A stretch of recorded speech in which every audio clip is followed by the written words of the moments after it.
સમાચારથી બુલેટિનની શરૂઆત કરીએ તો તહેવારો પહેલા સરકાર દ્વારા મોટો નિર્ણય લેવામાં આવ્યો છે। અંત્યોદય અને બીપીએલ પરિવારો માટે સરકારે નિર્ણય લીધો છે। ખાંડ અને ખાદ્ય તેલનું રાહત દરે વિતરણ કરવામાં આવશે। ઓગસ્ટ મહિનાથી જ રાહત દરે આ બંને વસ્તુનું વિતરણ કરવામાં આવશે। રાજ્યના કુલ 75 લાખથી વધુ રેશન કાર્ડ ધારકોને તેનો લાભ મળશે। હિરેન રાવલ અંગે વધુ માહિતી આપી રહ્યા છે। જી હિરેન।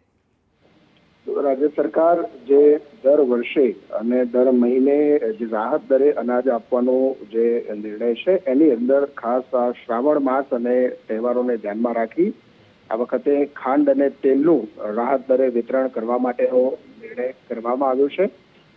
अन्न अने नागरिक पुरवठा विभाग द्वारा आ ऑगस्ट मासनी अंदर लगभग 75 लाखथी वधु रेशन कार्ड धारकोने आनो लाभ मळशे।